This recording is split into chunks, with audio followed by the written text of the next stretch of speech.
আছেন সবাই সরাই পানি দিলে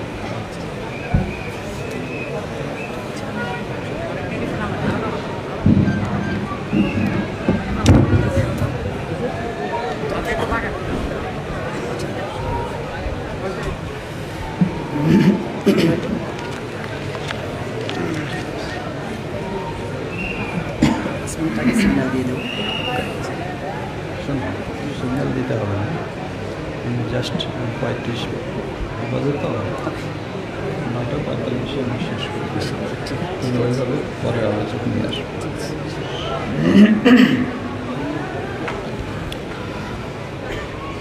আসসালামু আলাইকুম ওয়া রাহমাতুল্লাহি ওয়া বারাকাতুহু।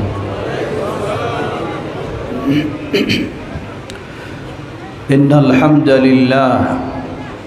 الحمد لله نحمده ونستعينه ونستغفره ونعوذ بالله من شرور أنفسنا ومن سيئات أعمالنا ومن يهده الله فلا مضل له ومن يضلل فلا هادي له وأشهد أن لا إله إلا الله وحده لا شريك له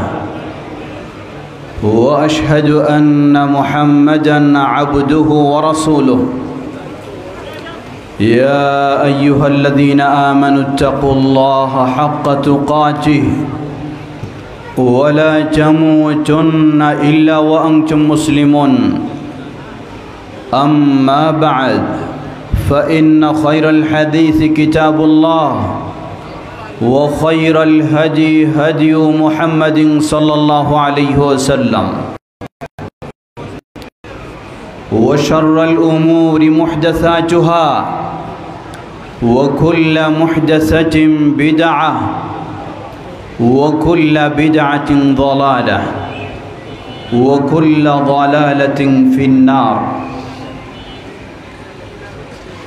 فأعوذ بالله من الشيطان الرجيم يوم لا ينفع مال ولا بنون إلا من أتى الله بقلب سليم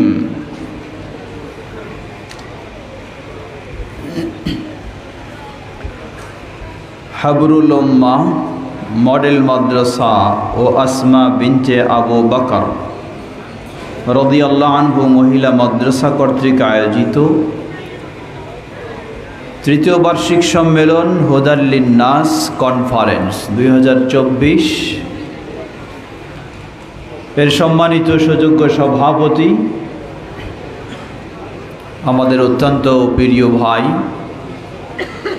বিশিষ্ট আলেমে দ্বীন অত্র প্রতিষ্ঠানের সম্মানিত পরিচালক শেখ মুস্তাফিজুর রহমান মাদানী হাফিজাহুল্লাহ, আমন্ত্রিত অতিথিবৃন্দ, উলামায়ে কেরাম, সমবেত দূর দূরান্ত থেকে আগত প্রিয় দিনী ভাই ও বোনেরা, আপনারা কেমন আছেন? আলহামদুলিল্লাহ। কেমন উপভোগ করছেন আজকের এই সম্মেলন? আলহামদুলিল্লাহ। আল্লাহ সুবহানাহু ওয়া তাআলা এই সম্মেলনকে কবুল করুন, এর মাধ্যমে সঠিক আকীদা ও দ্বীনকে আল্লাহ সর্বস্তরে ছড়িয়ে দিন। আমাদের এই প্রতিষ্ঠান হাবরুল উম্মাহ, আল্লাহ এই প্রতিষ্ঠানকে কবুল করে নিন। আজকে আমাকে একটি ছোট্ট বিষয় স্মরণ করে দিয়েছেন কর্তৃপক্ষ। সালাফদের মানহাজ ও আকীদা বনাম প্রচলিত মানহাজ ও আকীদা। ইল্লা মান আতাল্লাহ বিকলবিন সালিম, শুধু কাজে আসবে যে পরিচ্ছন্ন হৃদয়ে আল্লাহ সুবহানাহু ওয়া তাআলার কাছে উপস্থিত হবে। পরিচ্ছন্ন হৃদয় মানেই তো শিরকে ভরা থাকবে। হ্যাঁ, বেদাতে ভরা থাকবে, খোরাফাতে ভরা থাকবে। আফসোস, আজকে কত আফসোসের সাথে বলতে হয়, যারা ঈমানের দিকে ডাকে তারা মূলত শিরকের আয়োজনেই ডাকে। এমন অনেক আছে না? যারা সুন্নাহর নামে ডাকে তারা প্রকৃতপক্ষে বেদা প্রতিষ্ঠার জন্যই ডাকে, ঠিক না? অসংখ্য, অগণিত। আমরা বলতে পারি কেবলমাত্র যারা সালাফদের মানহাজ ও আকীদার আলোকে ডাকে তারাই শিরক মুক্ত, বেদা মুক্ত ও খোরাফাত কুসংস্কার মুক্ত নির্ভেজাল সঠিক দিনের প্রতি তারাই আহ্বান জানায়। সেটাই হলো আমাদের প্রিয় প্রতিষ্ঠান হাবরুল উম্মাহ মডেল মাদ্রাসা। বলুন আলহামদুলিল্লাহ। এই হাবরুল উম্মাহ মডেল মাদ্রাসা ভিন্ন মাদ্রাসার মতো মনে করার সুযোগ নেই। এই মাদ্রাসা হলো সেই মাদ্রাসা যেখানে সালাফদের মানহাজ, সালাফদের আকীদা কোরআন এবং সুন্নাহর আলোকে নির্ভেজাল ইসলাম শিক্ষা দেওয়ার একটি অন্যতম প্রতিষ্ঠান। বলুন আলহামদুলিল্লাহ। সুতরাং আমাদের কি করা উচিত? আমাদের তো প্রতিযোগিতা করে এখানে সন্তান দেওয়া উচিত, ঠিক না? প্রতিযোগিতা করে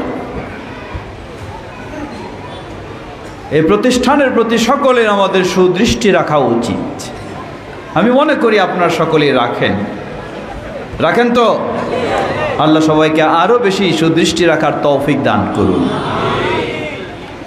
কিছুক্ষণ আগে আমাদের দুজন ছাত্র তাদের বক্তব্যে বলেছে, একজন আরবিতে, সেই বক্তব্য আরেকজন বাংলা ভাষায়। ইকামতি দ্বীন, রাসূল সাল্লাল্লাহু আলাইহি ওয়াসাল্লামের ইকামতি দ্বীনের পদ্ধতি, এটি একটি গুরুত্বপূর্ণ বিষয়। আজকে আপনি মাজার পূজারী হন, কবর পূজারী হন, বা আরও যা কিছুতে জড়িয়ে থাকেন, অসুবিধা নেই। সবাই মিলে যদি ইসলামী রাষ্ট্র গঠন করতে পারি তাহলে আমরা সফল হয়ে যাব, ঠিক না? হ্যাঁ, অসুবিধা কি? আপনার অধিকার আছে মাজার পূজা করা, আপনার অধিকার আছে কবর পূজা করা, আপনার অধিকার আছে পীর পূজা করা, কিন্তু ইসলামী রাষ্ট্র তো হয়ে গেছে। মনে রাখবেন, নবী মুহাম্মদ সাল্লাল্লাহু আলাইহি ওয়াসাল্লাম সেই সুযোগ লাভ করেছিলেন। কে মূর্তি পূজা করবে করুক, আর কে বাপদাদার পূজা করবে করুক, একটা ইসলামী রাষ্ট্র দাঁড় করে ফেলি। নবী সাল্লাল্লাহু আলাইহি ওয়াসাল্লামকে সেই প্রস্তাবেই দেওয়া হয়েছিল। তিনি জানেন যে এই ইসলামী রাষ্ট্র দিয়ে কখনো ইসলামের কাজ হতে পারে না, তাই সেই প্রস্তাবকে প্রত্যাখ্যান করলেন। প্রত্যাখ্যান করে সকলের ভিতরে আগে তাওহীদ প্রবেশ করানোর জন্য বললেন, কুলু লা ইলাহা ইল্লাল্লাহ তুফলিহু। এটার মাঝে মঙ্গল, এটার মাঝে সফলতা, এটার মাঝে কল্যাণ। রাষ্ট্র পরে, আগে ব্যক্তি। যদি ব্যক্তি ঠিক না হয়, পরিবার ঠিক না হয়, সমাজ ঠিক না হয়, তাহলে রাষ্ট্রকে আপনি যতই সাজান না কেন কোনোদিন আপনি সঠিক ইসলামকে মানাতেও বোঝাতেও পারবেন না। যার ছোট্ট একটা উদাহরণ দিই। আমি যখন রাষ্ট্র ক্ষমতায় চলে যাব তখন আমার সবচেয়ে বড় টার্গেট কি তা জানেন? তখন আমার সবচেয়ে বড় চিন্তা থাকবে আমি কিভাবে ক্ষমতায় টিকে থাকব। এজন্য কে কি দাবি নিয়ে আসে, কে কোন ধরনের, সবাইকে বলবো ওকে ঠিক আছে। মাজার পূজা করতে চান ইসলামের নামে, ওকে ঠিক আছে। পীর পূজা করতে চান, ওকে ঠিক আছে। হ্যাঁ, মুরব্বী পূজা করতে চান, ওকে ঠিক আছে। বুজুর্গের দিন মানতে চান, ওকে ঠিক আছে। কেন? আমি যেন কি করতে পারি, গদিটা ধরে রাখতে পারি। এটি বাস্তব। নবী সাল্লাল্লাহু আলাইহি ওয়াসাল্লাম খোলাফায়ে রাশিদিন থেকে শুরু করে আজও পর্যন্ত গোটা বিশ্বের আপনি তথ্য নিয়ে দেখুন, কখনোই সম্ভব হয়নি সঠিক ইসলাম এর উপরে প্রতিষ্ঠিত হওয়া। ডাইরেক্ট রাষ্ট্রীয় ক্ষমতায় যাওয়ার মাধ্যমে সম্ভব হয়েছিল নবী মুহাম্মদ সাল্লাল্লাহু আলাইহি ওয়াসাল্লামের এবং খোলাফায়ে রাশিদিনের, কারণ তারা শুরু করেছিলেন উপর থেকে না নিচ থেকে? শুরু করেছিলেন নিচ থেকে। মক্কায় পরিবেশ নেই, হলো না, সেই পর্যন্ত পৌঁছা সম্ভব হলো না। আল্লাহর নির্দেশে নবী সাল্লাল্লাহু আলাইহি ওয়াসাল্লাম হিজরত করে চললেন কোথায়? মদিনায়। শুরু করলেন সেখানে নিচ থেকে, পৌঁছলেন সেখানে কি পর্যন্ত? রাষ্ট্র পর্যন্ত।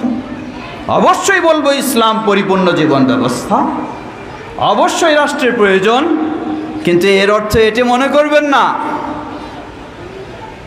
রাষ্ট্রের প্রয়োজন মানে গোজামিল দিয়ে ইসলামী রাষ্ট্র বানায় ফেলবো। এই গোজামিল ইসলামী রাষ্ট্রের কোনো প্রয়োজন নাই। আল্লাহ আমাদের সকলকে সঠিক আকীদা ও মানহাজ বুঝার এবং সেটার উপর প্রতিষ্ঠিত থাকার তৌফিক দান করুন। প্রিয় ভাইরা, সঠিক আকীদা এবং মানহাজ, যে বিষয়টি প্রসঙ্গ ছিল, এটি হঠাৎ প্রসঙ্গ নিয়ে কথা বললাম আমি, যে দিন কায়েম। আল্লাহ সুবহানাহু ওয়া তাআলা 5 জন প্রসিদ্ধ রাসূল, নূহ আলাইহিস সালাম, ইব্রাহিম আলাইহিস সালাম, ঈসা আলাইহিস সালাম, মুসা আলাইহিস সালাম, ঈসা আলাইহিস সালাম, তারপরে কে বাকি? আর মুহাম্মদ সাল্লাল্লাহু আলাইহি ওয়াসাল্লাম। এই 5 জনকে কোরআনের ভাষায় বলা হয়েছে উলুল আজমি মিনার রাসূল। রাসূলদের মধ্যে সবচেয়ে দৃঢ়প্রত্যয়ী রাসূল হলেন এই 5 জন। এই 5 জনের নাম স্মরণ করে সূরা শুরা আল্লাহ সুবহানাহু ওয়া তাআলা নির্দেশ দিলেন, আন আকিমুদ্দিনা, দিন কায়েম করো। দিন কায়েমের নির্দেশ দিলেন। দিন কায়েম আল্লাহর নির্দেশ পেয়ে নূহ আলাইহিস সালাম দিন কায়েম করলেন। এর মানে কি রাষ্ট্র গঠন করলেন? সম্ভব হয়নি। ইব্রাহিম আলাইহিস সালাম দিন কায়েম করলেন, মুসা আলাইহিস সালাম দিন কায়েম করলেন, ঈসা আলাইহিস সালাম দিন কায়েম করলেন, সর্বশেষ নবী রাসূল মুহাম্মদ সাল্লাল্লাহু আলাইহি ওয়াসাল্লাম দিন কায়েম করলেন। এই দিন কায়েমের বিষয়ে 2টি দিক রয়েছে। এক হলো দিন কায়েমের সঠিক ব্যাখ্যা কি, দ্বিতীয় হলো দিন কায়েমের সঠিক পদ্ধতি কি। 2টি দিক। কেউ বুঝে থাকেন দিন কায়েম মানেই হলো সর্বস্তরে ইসলামীকরণ করা হলেই দিন কায়েম হয়ে যায়। আপনি সুদি কারবারি করেন, অসুবিধা নাই, নাম দিয়ে দিবেন ইসলামী ইন্স্যুরেন্স। আপনি সুদি বিমা করেন, অসুবিধা নাই, নাম দেবেন ইসলামী বিমা। তাহলে ইসলামীকরণ হয়ে যাবে, অটোমেটিক কি কায়েম হয়ে যাবে? দিন কায়েম হয়ে যাবে। তারা এই ব্যাখ্যা দিয়ে বুঝাতে চান যে সালাত কায়েম ইসলামী নির্দেশ। সালাত কায়েম মানে কি? সালাত কায়েমের অর্থ হলো সমাজের সর্বস্তরের মানুষ যখন সালাত আদায় করবে, এটা তখন হবে সালাত কায়েম। কি হবে তখন? মনে রাখবেন, একটু বুঝবেন, এটা আকীদার বিষয়। সর্বস্তরের মানুষ, উদাহরণস্বরূপ ধরে নেন এই সমাজে মানুষ রয়েছে 1000, নারী পুরুষ ছেলে মেয়ে সব। এই 1000 জনেই যখন সালাত আদায় করবে, এটা হলো সালাত কি? এটা হলো সালাত কায়েম। এই ব্যাখ্যা, এই ব্যাখ্যার ভিত্তিতেই বলা হয় গোটা দেশের সর্বস্তরে যখন ইসলামীকরণ হবে, এটাই হবে কি কায়েম? দিন কায়েম। এটাই হবে কি কায়েম? দিন কায়েম। এখন আগে আসি সালাত কায়েমটার বিষয়টা একটু জেনে নেই। আসলে কি সালাত কায়েম মানে সকলের সর্বস্তরের মানুষ সালাত আদায় করবে, এটার নাম সালাত কায়েম নাকি সবাই সালাত আদায় করে? মসজিদে গিয়ে যখন জামাতে দাঁড়ায়, একজন মুসল্লির সাথে আরেকজন মুসল্লি কি গায়ে গা মিলে গেলে, পায়ে পা লেগে গেলে বেয়াদবি হয়ে যায়, তাই না? হ্যাঁ, বেয়াদবি হয়ে যায় পায়ে পা লেগে গেলে। অথচ আপনি ফাঁকা ফাঁকা হয়ে দাঁড়িয়ে গেলেন। রাসূল সাল্লাল্লাহু আলাইহি ওয়াসাল্লাম ইমামের জায়গায় দাঁড়িয়ে তিনি বলতেন, সফু সুফুফাকুম ফাইন্না তাসওয়িয়াতাস সুফুফি মিন ইকামাতিস সালাহ। তোমরা কাতার ঠিক করো। বিভিন্ন শব্দগুলি বলেছেন, উভয়ের মাঝে ফাঁকা পূরণ করে নাও। সাহাবাই কেরাম আনাস রাদিয়াল্লাহু আনহু বলছেন, রাসূল সাল্লাল্লাহু যখন এই নির্দেশ দিতেন তখন আমাদের কাঁধের সাথে কাঁধ, হাঁটুর সাথে হাঁটু এবং পায়ের সাথে পা মিলে যেত। এটাই ছিল রাসূল সাল্লাল্লাহু কাতার সোজা করার নির্দেশ। রাসূল সাল্লাল্লাহু আলাইহি ওয়াসাল্লাম বললেন, এইভাবে কাতার সোজা করো। ফাইন্না তাসওয়িয়াতাস সুফুফি মিন ইকামাতিস সালাহ, কারণ এইভাবে কাতার ঠিক করাটাই হলো সালাত কায়েমের একটা অংশ। এখন বলুন, সব মসজিদে সালাত আদায় হয় কিন্তু কেউ এইভাবে কাতার ঠিক করে না, তাহলে কি সালাত কায়েমের একটা অংশ পূর্ণ হয়েছে? হয় নাই। দ্বিতীয় আসুন, প্রসিদ্ধ সাহাবী একজনকে দেখলেন, সে এমনভাবে রুকু সেজদা করছে, রুকুতে বাঁকা হওয়ার পরে সোজা হচ্ছে না, এমনি সেজদায় চলে যাচ্ছে। ওই ব্যক্তির সালাত শেষ করার পরে তাকে বললেন, লাউ মুত্তা আলা হাদিহি লাম তামুত আলা মিল্লাতি মুহাম্মাদিন সাল্লাল্লাহু আলাইহি ওয়াসাল্লাম। জেনে রাখো, তুমি সালাত আদায় করছো ঠিকই, এই সময় এই অবস্থায়, এই ধরনের সালাত আদায় অবস্থায় যদি তুমি মারা যাও তাহলে তুমি মুহাম্মদ সাল্লাল্লাহু আলাইহি ওয়াসাল্লামের দ্বীনের উপরে মারা যেতে পারবে না। মানে তুমি মুসলিমই হতে পারো নাই। এখন বলুন, সমাজের সব স্তরের, সকল স্তরের সব মানুষ, 1000 মানুষই সালাত আদায় করে, কিন্তু কেউ রুকু সেজদা ঠিক মতো আদায় করে না। তাহলে এই সালাত কায়েম হলো না তার ইসলামেই বাকি থাকলো? কি হলো? বুঝবেন কথাটা। সুতরাং যারা বলেন যে সমাজের সর্বস্তরের মানুষ, এটি ইসলামের নির্দেশ, সবাইকে সালাত আদায় করতে হবে, কিন্তু সবাই সালাত আদায় করলেই সালাত কায়েম হয়ে গেল, অথচ সবাই সালাতে যদি তাদের জামাতের কাতার ঠিক না করে, রুকু যদি ঠিকভাবে না হয়, রুকু থেকে সোজা হয় ঠিকভাবে না দাঁড়ায়, সেজদা যদি ঠিকভাবে না করে, সেজদা থেকে সোজা হয়ে যদি ঠিকভাবে না বসে, রাসূল সাল্লাল্লাহু আলাইহি ওয়াসাল্লাম ঘোষণা দিয়েছেন তার সালাতেই কি? সালাত কি? সালাতেই বাতিল। তাহলে সবাই সালাত আদায় করতেছে বলে আপনি হুকুম দিয়ে দিলেন সালাত কায়েম হয়ে গেছে, অথচ দেখা গেল সবারই সালাত কি? সবার সালাত বাতিল, ভুল নয়, বাতিল হয়ে গেছে রাসূল সাল্লাল্লাহু আলাইহি ওয়াসাল্লামের সিদ্ধান্ত অনুযায়ী। তাহলে মনে রাখবেন, সালাত কায়েম কি? এটি ভুল ব্যাখ্যা। সালাত কায়েম হলো রাসূলুল্লাহ সাল্লাল্লাহু আলাইহি ওয়াসাল্লাম যেই পদ্ধতিতে, যেইভাবে, যেই সময়ে সালাত আদায় করেছেন, সেই পদ্ধতিতে, সেই সময়ে, সেইভাবে সালাত আদায় করার নাম হলো কি? সালাত কায়েম করা। এর মানে সকল মানুষের সাথে সম্পর্ক নেই। আরেকজনের ভুল হতে পারে, সে সালাত কায়েম করে নাই, কিন্তু আমি যদি সালাত কায়েম করতে চাই, আমাকে রাসূলুল্লাহ সাল্লাল্লাহু আলাইহি ওয়াসাল্লামের হুবহু পদ্ধতি, সময় সব কিছু ঠিক রেখে আদায় করতে হবে, তাহলে আমারটা সালাত কায়েম হবে। মনে রাখবেন, একইভাবে দিন কায়েমের বিষয়, দিন কায়েম মানেই শুধু সর্বস্তরে ইসলামীকরণ করে ফেলবেন, না আকীদা রয়েছে, না তাওহীদ রয়েছে, না অন্য কিছু রয়েছে, সেদিকে কোনো খেয়াল রাখবেন না, তাহলে এটি কখনোই দিন কায়েম নয়। দিন কায়েমের মূল হলো তাওহীদ কায়েম। কি কায়েম? তাওহীদ কায়েম। মানে সবাই সালাত আদায় করে, সবাই শিরকে লিপ্ত হয়, সবাই যাকাত দেয়, সবাই বিদআতি পদ্ধতিতে যাকাত দেয়। যদি এমনটি হয়, আল্লাহর রাসূল সাল্লাল্লাহু আলাইহি ওয়াসাল্লাম তো অসংখ্য বর্ণনা দিয়েছেন।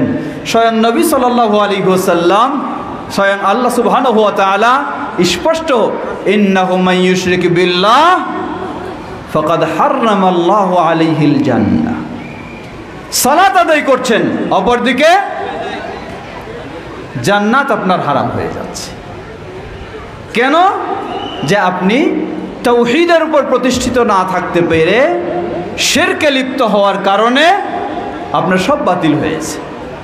এজন্য দিন কায়েম এর মূল বিষয় হলো তাওহীদ কায়েম, অতঃপর আনুষঙ্গিক সব বিষয়গুলি পর্যায়ক্রমে। এটি হলো মূল বিষয়টি, হচ্ছে আকীদার বোঝার বিষয়। আসুন আরেকটি ছোট্ট উদাহরণ দিই। একজন মানুষ দাড়ি অনেক লম্বা, মানে দাড়ি লম্বা মানে কি, খুব দিনদার। এই ব্যক্তিটাকে অপরাধ হিসাবে শাস্তি দেওয়ার জন্য তাকে যখন হত্যা করতে যাওয়া হয়, তিনি বলেন যে আমার গোটা বডিটাতে তোমরা আঘাত হানো, অসুবিধা নেই, কিন্তু আমার জিহব্বাতে আঘাত হানিও না, জিহব্বাটাকে বাকি রাখো। কেন? আমি জীবনের শেষ মুহূর্তটা পর্যন্ত যেন আমার জিহব্বা আল্লাহর জিকিরে ব্যস্ত থাকতে পারে। কত দিনদার মানুষ না? কি দিনদার মানুষ কি না? বলবেন এটা স্বাভাবিক। কিন্তু এই মানুষটাকে, যেই মানুষটা ওয়াজিব মনে করেছে মুসলিমদের খলিফা আলী রাদিয়াল্লাহু আনহুকে হত্যা করা, কথাটা খেয়াল করবেন। এত বড় ধার্মিক, যিনি চাচ্ছেন জীবনের শেষ মুহূর্ত পর্যন্ত তার জিহব্বা আল্লাহর জিকিরে ব্যস্ত থাকবে, অথচ এই ব্যক্তি আলী ইবনে আবি তালিব রাদিয়াল্লাহু তাআলা আনহুকে হত্যা করা ফরজ মনে করে। সমস্যাটা কোন জায়গায়? আলী রাদিয়াল্লাহু আনহু কি এতই অপরাধী ছিলেন তাকে হত্যা করা একজন মুসলিমের জন্য ফরজ ছিল?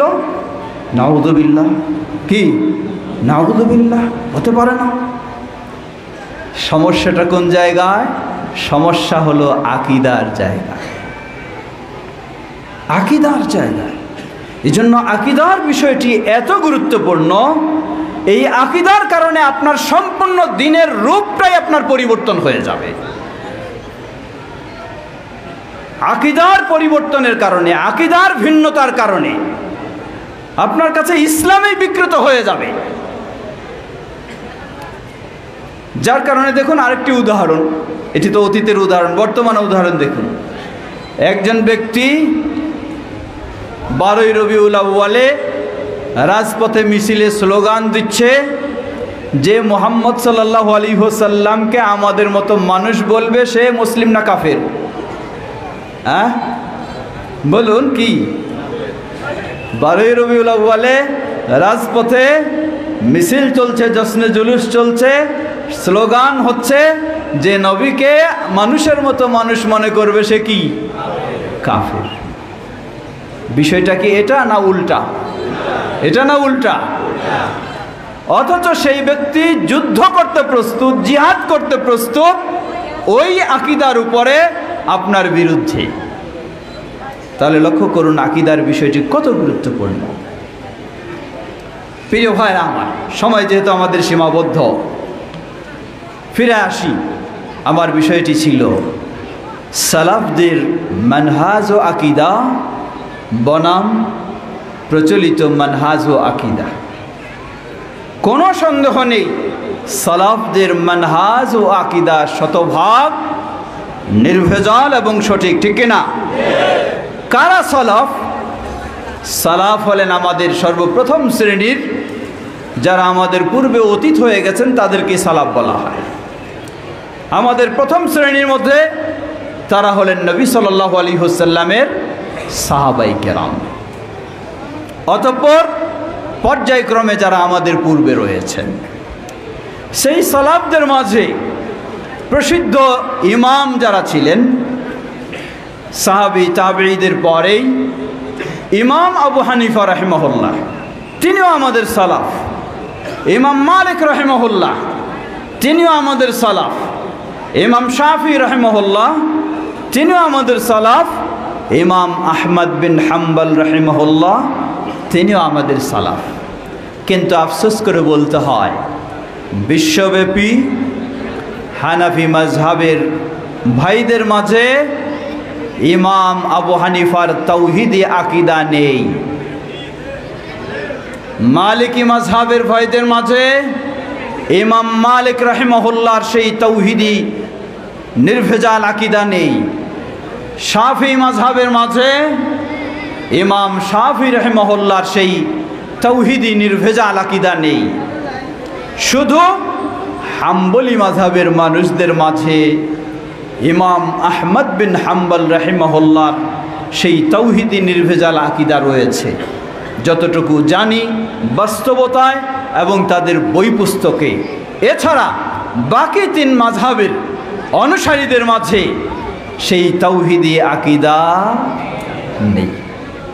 ছোট্ট একটি উদাহরণ, ইমাম আবু হানিফা রাহিমাহুল্লাহ, তাকে জিজ্ঞাসা করা হলো যে কোনো ব্যক্তি যদি এই ধরনের বিশ্বাস পোষণ করে, কি বিশ্বাস? যে আল্লাহ সুবহানাহু ওয়া তাআলা কোথায় আছেন জানি না, অথবা আল্লাহ আরশের উপরে আছেন বুঝলাম, কিন্তু আরশ কোথায় আছে, আসমানে না জমিনে, তা জানি না। ইমাম আবু হানিফা রাহিমাহুল্লাহর আকীদা কি ছিল? তিনি বললেন ফাকাদ কাফারা লিআন্নাল্লাহ তাবারাকা ওয়া তাআলা ক্বাল আর রহমানু আলাল আরশি ইস্তাওয়া। ইমাম আবু হানিফা রাহিমাহুল্লাহ বললেন, ওই ব্যক্তি যে এই আকীদা পোষণ করে যে আল্লাহ কোথায় আছে জানি না, অথবা আরশে আছে বুঝলাম, কিন্তু আরশ কোথায়, উপরে না নিচে, জমিনে না আসমানে, তা জানি না, ইমাম আবু হানিফা রাহিমাহুল্লাহ বললেন তার আকীদা হলো কুফরি আকীদা। কারণ আর রহমানু আলাল আরশি ইস্তাওয়া, দয়াময় রহমান কোথায়? যারা বলুন কোথায়? কে বলেছেন এটা? আল্লাহ সুবহানাহু ওয়া তাআলা নিজেই, আল্লাহ নিজেই। তাহলে সালাফদের আকীদা আল্লাহর বিষয়ে, খোদ ইমাম আবু হানিফা রাহিমাহুল্লাহর যেই সুন্দর আকীদা, আজকে যদি সেই আকীদা হানাফি মাযহাবের ভয়েরা মেনে চলতেন, তাহলে আমাদেরকে এই আকীদা নিয়ে এত সংগ্রাম করার প্রয়োজন ছিল না, ঠিক কিনা? আফসোস করে বলতে হয়, ব্রাহ্মণবাড়িয়ায় একটি মসজিদ হয়েছে, সালাফি মসজিদ, 3 বছর হচ্ছে। সেই মসজিদ 3 বছর হয়ে গেল, টিন দিয়ে বেড়া দিয়ে বানানো।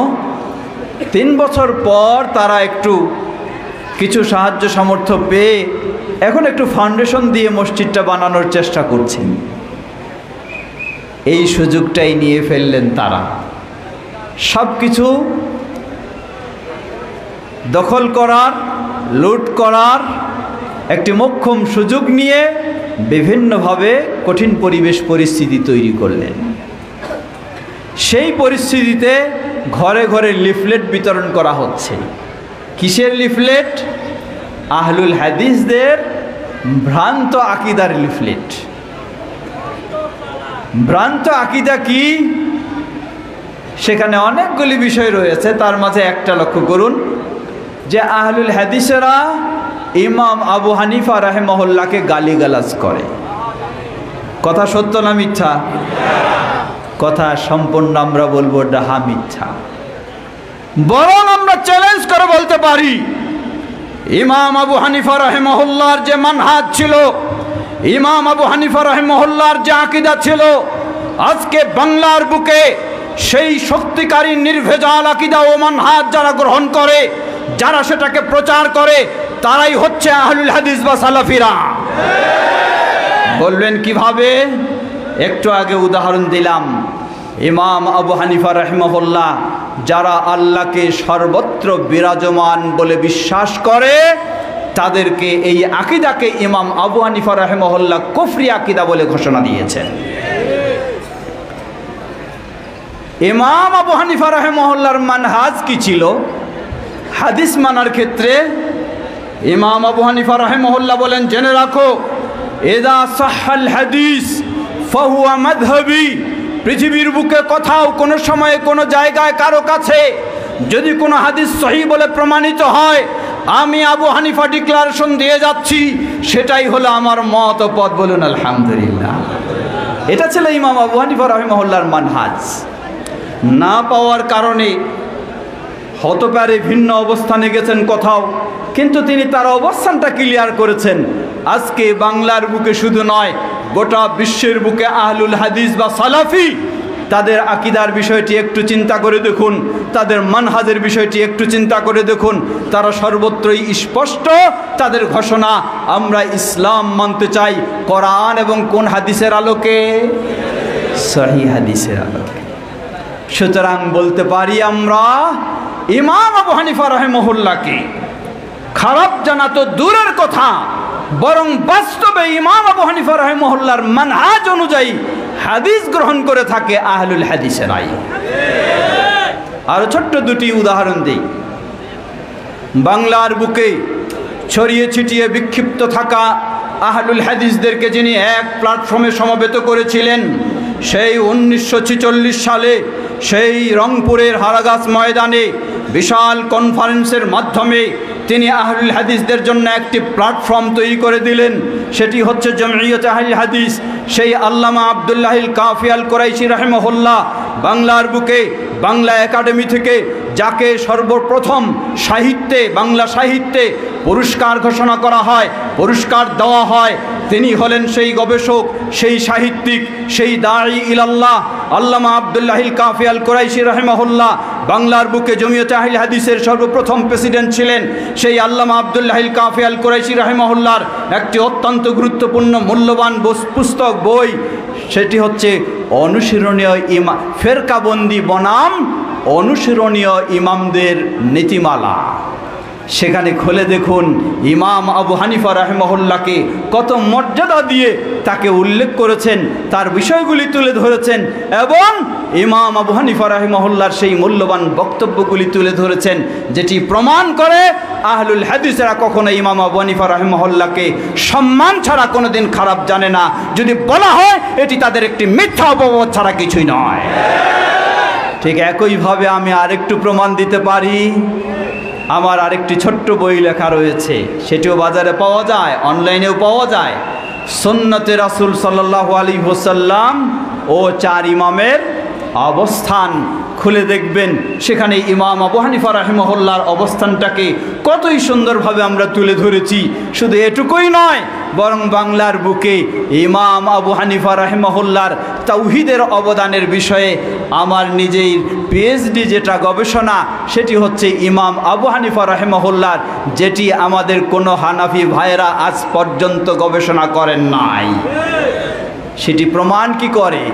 এটি প্রমাণ করে আহলুল হাদিসেরা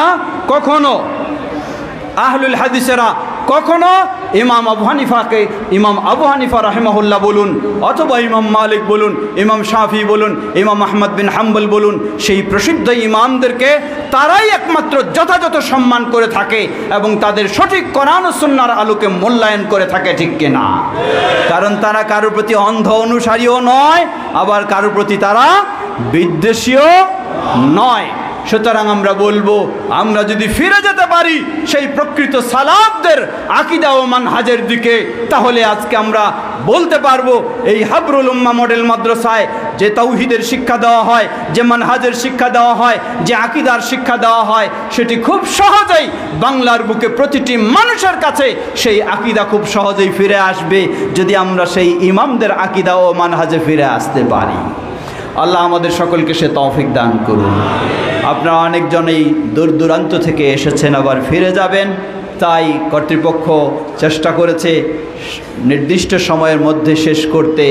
আমি সেজন্য আর দীর্ঘ করতে চাই না, যেহেতু আমাদের আরেকজন পরবর্তী আলোচক রয়েছেন, বিশিষ্ট বাগ্মী শেখ আব্দুর রাজ্জাক বিন ইউসুফ হাফেজাহুল্লাহ, তিনিও আলোচনা রাখবেন, এরপরে আপনারা ফিরে যাবেন। তাই সকলকে অনুরোধ জানাবো, যেখানেই থাকুন সালাফদের মানহাজ ও আকীদার উপরে প্রতিষ্ঠিত থাকার চেষ্টা করবেন ইনশাআল্লাহ। দুনিয়ায় আপনি বহু বিপদের সম্মুখীন হতে পারেন, কিন্তু আল্লাহ বলেন ইয়াউমা লা ইয়ানফাউ মালু ওয়ালা বানুন ইল্লা মান আতাল্লাহা বিকলবিন সালিম। সেই কিয়ামতের বিভীষিকাময় দিনে ওই যারা দাবি করে আমাদের এতজন মুফতি রয়েছে, এতজন অমুক রয়েছে, তমুক রয়েছে, এই জনবল আর এই মুফতি বল, সেগুলি কিয়ামতের দিন কাজে আসবে না। আসবে শুধু আপনার আকীদা মানহাজ যদি সঠিক হয়, তাহলে দুনিয়াতে আপনি নির্যাতনের শিকার হলেও আখিরাতে ইনশাআল্লাহ আপনি সেই মর্যাদা লাভ করবেন। যার ছোট্ট একটি কথা বলেই শেষ করি, নবী সাল্লাল্লাহু আলাইহি ওয়াসাল্লাম তাওহীদের দাওয়াত দিয়েছেন, আকীদার দাওয়াত দিয়েছেন, ঈমানের দাওয়াত দিয়েছেন। সেই দাওয়াত গ্রহণ করেছেন সাহাবায়ে কেরাম, গ্রহণ করে মক্কার পরিবেশে কি নির্যাতনের তারা শিকার হয়েছেন। নবী সাল্লাল্লাহু আলাইহি ওয়াসাল্লাম সেই মক্কার পরিবেশে যাদেরকে দাওয়াত দিয়েছিলেন, সর্বপ্রথম মুসলিম মহিলা শহীদ হয়েছেন যিনি, সুমাইয়া রাদিয়াল্লাহু আনহা, তার স্বামী ইয়াসির রাদিয়াল্লাহু আনহু, আম্মার বিন ইয়াসির, তার ছেলে হলো ইয়াসির আম্মার। তারা এই পরিবারকে যখন কঠিন নির্মমভাবে শাস্তি দেওয়া হচ্ছে, নবী সাল্লাল্লাহু আলাইহি ওয়াসাল্লাম পাশ দিয়ে অতিক্রম করছেন, কিন্তু বলার কিছু নেই, করার কিছু নেই, কারণ শক্তি সামর্থ্য ছিল না। সেই মক্কার পরিবেশে নবী সাল্লাল্লাহু আলাইহি ওয়াসাল্লাম তাদেরকে শুধু সান্ত্বনা দিলেন, বললেন ইয়া আলা ইয়াসির সাবরান ইয়া আলা ইয়াসির, হে ইয়াসিরের পরিবার, জেনে রাখো আমি নিজ চোখে দেখছি তোমরা নির্যাতনের শিকার হচ্ছ, তবে তোমার জন্য আমাদের সান্ত্বনার বাণী হলো তোমরা যদি এই তাওহীদের উপর ধৈর্য ধারণ করে থাকতে পারো, এই আকীদার উপরে ধৈর্য ধারণ করে থাকতে পারো, এই ঈমানের উপরে ধৈর্য ধারণ করে থাকতে পারো, আমি তোমাদেরকে সুসংবাদ দিচ্ছি তোমাদের জন্য আল্লাহর জান্নাত অপেক্ষা করছে। সেই পথে আমরা অগ্রসর হব, সেই পথে আমরা চলবো ইনশাআল্লাহ। হাবরুল উম্মাহ মডেল মাদ্রাসা সেই আহ্বানে জানায়, কারো প্রতি আমাদের বিদ্বেষ নেই, কারো প্রতি আমাদের ঝগড়া নেই, কারো প্রতি আমাদের রাগ নেই। আমরা সহজ ভাষায় বলি, ইসলাম কার পক্ষ থেকে? আল্লাহর পক্ষ থেকে। সুতরাং কারো কোনো ব্যক্তির বা কোনো দলের মন গড়া চিন্তায় ইসলাম মানার সুযোগ নাই। ইসলাম আল্লাহর পক্ষ থেকে। ইসলামের মূল বিষয় হলো মা কাল আল্লাহ ওয়া কাল রাসূলুল্লাহ, যা আল্লাহ বলেছেন এবং যা আল্লাহর রাসূল সাল্লাল্লাহু আলাইহি ওয়াসাল্লাম বলেছেন। এটিই হলো আমাদের আহ্বান, এটিই হলো আমাদের দাওয়াত। আসুন প্রিয় ভাইরা আমার, সেভাবেই সে পথেই আমরা অগ্রসর হই, সে পথেই চলি। বাংলাদেশ জমিয়তে আহলে হাদিস সেই আহ্বানে জানাচ্ছে। আপনাদের ছোট্ট করে একটি দাওয়াত জানাই, আগামী ফেব্রুয়ারি মাসের 7 ও 8 জুমাবার ও শনিবার, ফেব্রুয়ারি মাসে কত? 7 ও 8 সেই বাইপাইল আশুলিয়া ঢাকায় সেই বিশাল ক্যাম্পাসে ইন্টারন্যাশনাল কনফারেন্স সেটি অনুষ্ঠিত হবে ইনশাআল্লাহ, যেখানে মিডল ইস্ট থেকে বলুন আর বিভিন্ন দেশ থেকে আন্তর্জাতিক ইসলামী স্কলারগণ আমন্ত্রিত। আপনাদের সকলকে আগামী ফেব্রুয়ারি অর্থাৎ 25শে ফেব্রুয়ারি 25 সালের ফেব্রুয়ারি মাসের 7 এবং 8-এ সেই দাওয়াত জানিয়ে আমি আমার কথা এখানে শেষ করছি। আমাদের প্রিয় প্রতিষ্ঠান হাবরুল উম্মাহ যেখানেই থাকব, প্রতিষ্ঠানের কল্যাণ সবসময় কামনা করব ইনশাআল্লাহ। আল্লাহ আমাদের সকলকে সে তৌফিক দান করুন। পরিশেষে শাইখ মুস্তাফিজুর রহমান মাদানী, যার নেতৃত্বে এই প্রতিষ্ঠান এবং সুন্দর কার্যক্রম চলছে, আল্লাহ তাকে জাযায়ে খায়ের দান করুন, এবং যারা এর সাথে সহযোগিতা দিচ্ছেন, সময় দিচ্ছেন, আল্লাহ আপনাদের সকলকে জাযায়ে খায়ের দান করুন। আল্লাহ আমাদের এই প্রতিষ্ঠানকে সদকায়ে জারিয়া হিসেবে কবুল করে নিন। ওয়া আখিরু দাওয়ানা আনিল হামদুলিল্লাহি রাব্বিল আলামিন। সুবহানাকাল্লাহুম্মা ওয়া বিহামদিকা আশহাদু আল্লা ইলাহা ইল্লা আনতা আস্তাগফিরুকা ওয়া আতুবু ইলাইক। ওয়াসসালামু আলাইকুম ওয়া রাহমাতুল্লাহি ওয়া বারাকাতুহু।